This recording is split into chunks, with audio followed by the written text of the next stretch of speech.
श्री शिवाय नमस्तुभ्यम। ओम नमः शिवाय। जय श्री कृष्णा। राधे राधे। हर हर महादेव। ओम नमो भगवते वासुदेवाय नमः। जय श्रीमन नारायण। दोस्तों आज हम श्रवण करेंगे श्रावण मास की कथा का 12वां अध्याय। चलिए आइए श्रवण करते हैं 12वां अध्याय। ईश्वर ने सनत कुमार से कहा, हे विद्यात्रिज, अब श्रावण महीने के शुक्ल पक्ष की तृतीया तिथि की शुभ स्वर्ण गौरी व्रत को कहूंगा। उस दिन सुबह स्नान नित्य कर्म कर संकल्प करें, 16 उपचार से पार्वती शंकर का अर्चन करें, प्रार्थना करें, हे देवाधिदेव, हे जगतपते, हे सुर सत्तम, मेरे द्वारा की हुई पूजा को आप स्वीकार करें। महादेवी भवानी के व्रत पूर्ति के 16 वायन दंपतियों को दें। मैं भवानी के प्रीत्यर्थ तथा व्रत पूर्ति के निमित्त ब्राह्मण का वायन देता हूँ। चावल पिशान से निर्मित 16 पकवान बांस की 16 टोकरियों में रखकर वस्त्रों से युक्त कर सप्तनीक 16 ब्राह्मणों को बुलाकर कहें, मैं व्रत की संपूर्णता फल प्राप्त्यर्थ के लिए देता हूँ। अलंकार आदि से संपन्न पतिव्रत धर्म युक्त शोभान युवासिनियों इसे स्वीकार करें। इस प्रकार 16 साल, 8 साल, 4 या 1 साल व्रत कर उसी समय उद्यापन करें। यो अर्चन की समाप्ति पर कथा श्रवण कर व्यास को अर्चन करें। सनत कुमार ने शिव से कहा, हे प्रभु, किसने इस व्रत को किया, इसका क्या महत्व है, उद्यापन इसका कैसे होगा, आप यह सब मुझसे कहें। ईश्वर ने कहा, हे सनत कुमार, पूर्व समय में सरस्वती नदी के किनारे सुविला नामक प्रसिद्ध महानगरी थी। उसमें कुबेर के तुल्य चंद्र प्रभु नाम वाला राजा था। उसके रूप तथा लावण्य से युक्त सौंदर्य, मुस्कान युक्त मनोहर कमल सदृश नेत्र वाली महादेवी और दूसरी विशाला नाम वाली 2 रानियां थी। उनमें से राजा चंद्रप्रभ को ज्येष्ठ महादेवी रानी अधिक प्रिय थी। एक रोज राजा शिकार की कामना से वन में गया। वहां सिंह, सादुल्य, वारह, अरना, भैंसा, हाथी का शिकार कर प्यास से दुखी होकर राजा उस बड़े वन में घूमने लगा।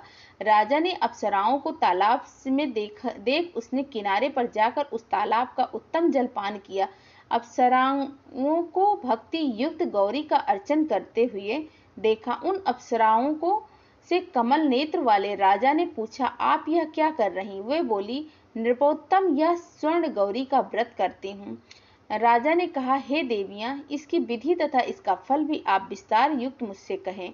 उन स्त्रियों ने कहा, हे राजन, श्रावण शुक्ला तीज के रोज स्वर्ण गौरी नामक यह व्रत किया जाता है। इसमें परम प्रसन्नता तथा भक्ति द्वारा पार्वती और शंकर का पूजन किया जाता है। 16 तार का डोरा अपने दाहिने हाथ में पुरुष व वाम हाथ में स्त्रियां। यह सुन चंद्रप्रभु राजा ने भी व्रत कार्य को संपन्न कर विधि 16 तार के डोरे अपनी दाहिनी भुजा में बांधकर व्रत को स्वीकार किया। राजा ने कहा, हे देवी, मैं इस डोरे को व्रत के लिए बांधता हूँ, मेरे पर आप कृपा करें। इस तरह देवी का व्रत कर राजा अपने घर आ गया। भुजा में डोरे को देख अति क्रोधित हो बड़ी रानी ने पूछा और उस डोरे को भुजा से तोड़ बाहर पेड़ पर फेंक दिया। राजा ने रानी से कहा, हे प्रिय, ऐसा न कर, ऐसा न कर।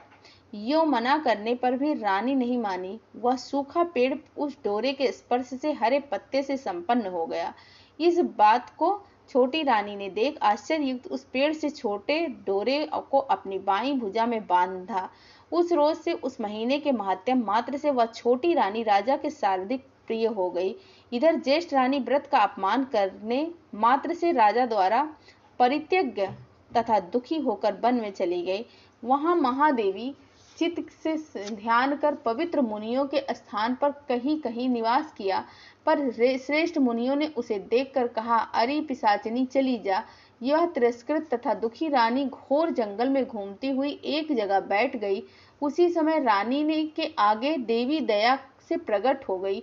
देवी को नृप प्रिया रानी ने भूमि पर दंडवत प्रणाम तथा स्तुति की, हे देवी, आपकी जय हो, आपका नमस्कार हो। हे भक्त वरप्रदे, आपकी जय हो। हे शंकर वामगे, आपकी जय हो। हे मंगले मंगल रूपे, आपकी जय हो। यूं भक्ति के द्वारा देवी से वर प्राप्त कर गौरी अर्चन तथा व्रत किया।